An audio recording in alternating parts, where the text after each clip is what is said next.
জুলাই গণঅভ্যুত্থানে আমাদের তিনটা আকাঙ্ক্ষা নিয়ে বাংলাদেশে একটা নতুন অভিযাত্রা শুরু হয়েছিল।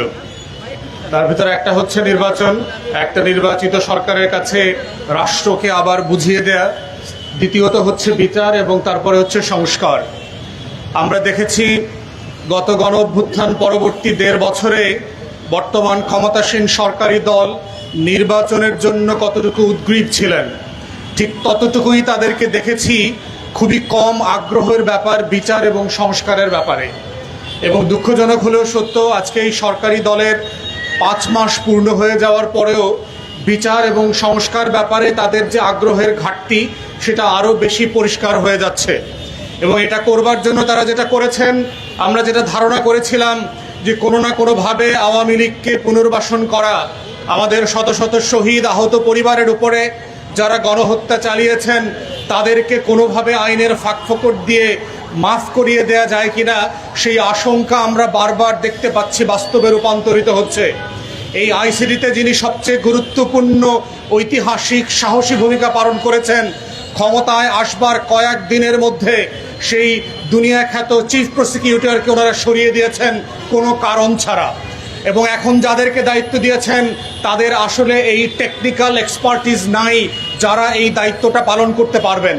তাই আমরা সরকারকে আহ্বান করছি, যদি আপনারা নিজেদেরকে জুলাইয়ের পক্ষের শক্তি মনে করেন, যদি আপনারা মনে করেন গণ অভ্যুত্থানের বিচার এবং সংস্কারের ওয়াদা থেকে আপনারা সরে আসেন নাই, যদি আপনারা এখনও বিশ্বাস করেন যে আপনাদেরকে আমরাও বিশ্বাস করতে চাই যে আপনারা জুলাই সনদ বাস্তবায়ন করবেন এবং গণভোটের গণরায় বাস্তবায়ন করবেন,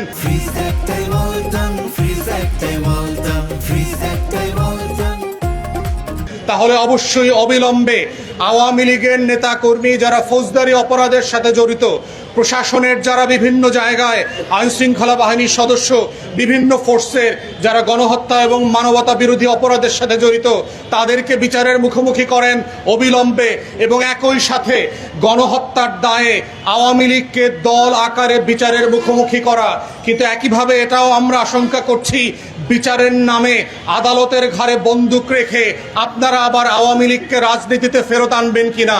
সেরকম দুরভিসন্ধি থাকলে মনে রাখবেন, যেদিন আওয়ামী লীগ বাংলাদেশের রাজনীতিতে ফেরত আসবে সেদিন বিএনপি নামক দল বাংলাদেশের ইতিহাস থেকে নির্বাসিত হয়ে যাবে।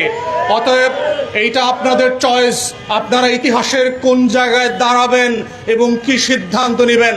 তাই আজকে আইসিটিকে এবং সরকারকে আমরা আহ্বান করছি, গণ অভ্যুত্থানের ইতিহাসকে ছোট করে, হেয় করে, বিচার প্রক্রিয়াকে খাটো করে আওয়ামী লীগ এবং তার জোটের নেতা কর্মীদেরকে ব্যাকডোর দিয়ে ক্ষমা করে দেওয়ার কোনো ষড়যন্ত্র করলে জুলাই যেভাবে ফিরে এসে সেটার জবাব দিয়েছিল, আগামী দিনে বাংলাদেশের মুক্তিকামী মানুষ একইভাবে আপনাদেরকে রাস্তার বাইরে এবং ভোটের তালিকার মধ্য দিয়ে আপনাদের সেই জবাব দিবে।